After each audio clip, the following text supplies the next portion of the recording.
भाजपा के साथ थी। पिनंगवा का जो चेयरमैन बना था वो भी भाजपा का बना था, तावड़ू का भी भाजपा का बना था, इंद्री का भी भाजपा का चेयरमैन है। बल्कि अगर देखा जाए नगीना और जो नूह दोनों कांग्रेस के जो बने थे। और आज जो चेयरमैन सहित करीब 15 पंचायत समिति सदस्य आपकी अगुवाई में, आपके रहनुमाई में सारे बीजेपी में शामिल हुए, क्या कहेंगे इसके कामयाबी के? ये हमारे माननीय मुख्यमंत्री जी की नीतियों का ही रिजल्ट है और प्रधानमंत्री जी और मुख्यमंत्री जी का जो मेवात में डेवलपमेंट और विकास है। कांग्रेस पार्टी तो रही नहीं है कहीं भी। हमारे ये पहले कांग्रेस के ही उसमें थे हमारे चेयरमैन साहब, तो अब ये जो है बीजेपी में इन्होंने अपनी इच्छा जताई हमारे साथ बीजेपी में आने के लिए और हम इनको लेकर आए सम्मान के साथ। आज ही दिल्ली में 15 ब्लॉक समिति मेंबर और चेयरमैन और 8-10 सरपंच इन सब ने ज्वाइन किया है। हमारे जो माननीय प्रदेश अध्यक्ष नायब सिंह सैनी जी और समय सिंह भाटी साहब हमारे प्रभारी जी और नरेंद्र पटेल जी जिला अध्यक्ष, उनकी उपस्थिति में सब ने ज्वाइन किया पार्टी और उनको पूरा भरोसा दिया गया, पूरा सम्मान दिया जाएगा। तो वहीं जो विधायक हैं जिनको ये छोड़ कर आए हैं, उन्होंने ये आरोप लगाया कि भाजपा इनको ज़बरदस्ती टॉर्चर करके काम का ना करा के उसके लिए एक टॉर्चर करके नहीं जो है शामिल कराया गया है। क्या कहेंगे, क्या उन आरोपों को ऊपर जो टॉर्चर तो विधायक कर रहा था, इनको ज़बरदस्ती इनसे ग्रांट लेता था, इनसे कमीशन लेता था, इन पर दबाव बनाता था। ब्लॉक में जाके इनकी कई बार झड़प भी हुई है। बाकी तो चेयरमैन साहब बताएंगे खुद। ये तो वहाँ से परेशान होकर आए उनसे कि भाई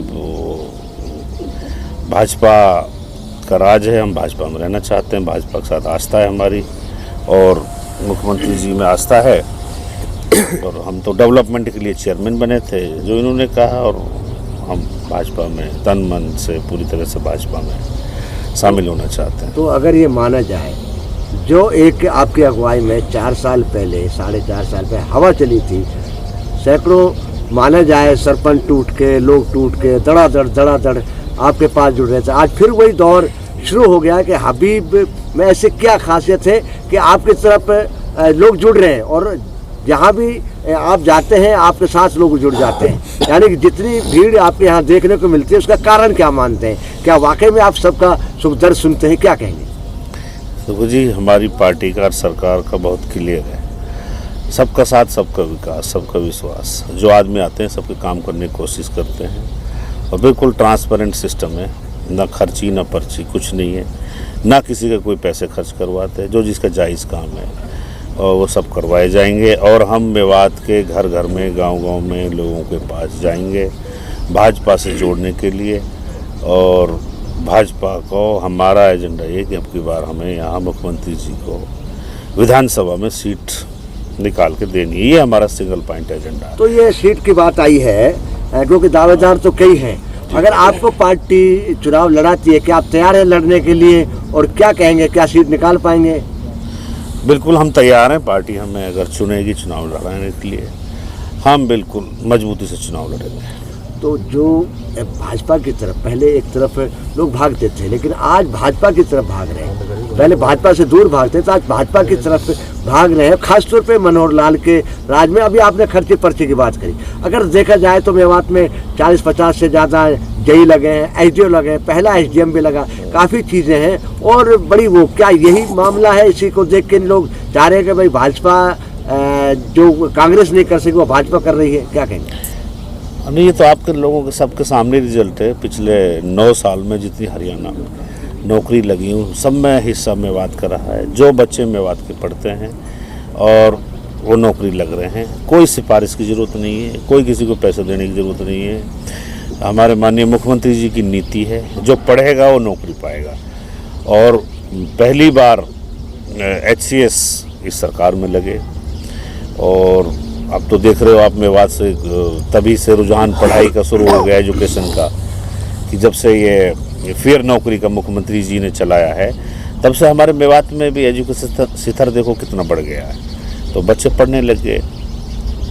आज जितना बड़ा आपने एक बम, ये माना जाए कांग्रेस को झटका दे के लेके आए, क्या और आगे भी कोई ऐसा होने वाला है कोई जो है? बिल्कुल होगा। हम जितने भी मौजूदा लोग हैं, गांव के लोग हैं, जो बच्चे सबको पार्टी के जोड़ने की कोशिश करेंगे, घर घर जाएंगे, गांव-गांव जाएंगे और लोगों को जोड़ेंगे।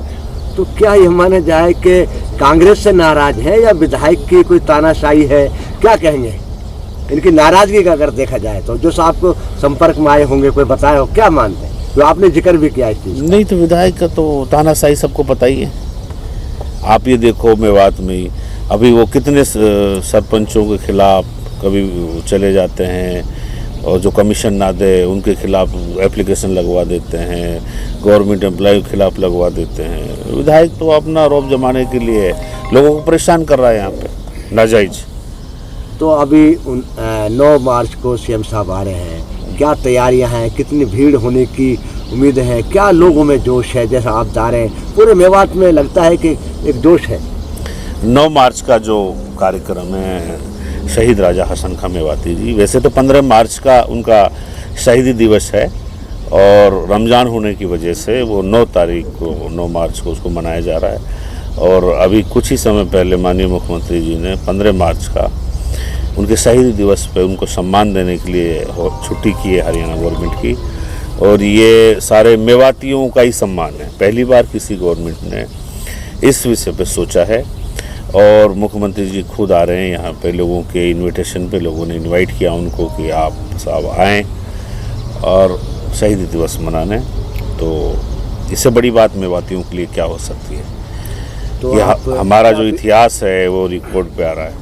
तो क्या फिर लोगों से अपील क्या करना चाहेंगे? हम तो लोगों से अपील करते हैं कि इस प्रोग्राम में शहीदी दिवस में ज़्यादा से ज़्यादा लोग गांव से बिल्कुल आएँ और बहुत आज तक का सबसे जो ज़्यादा रिकॉर्ड होगा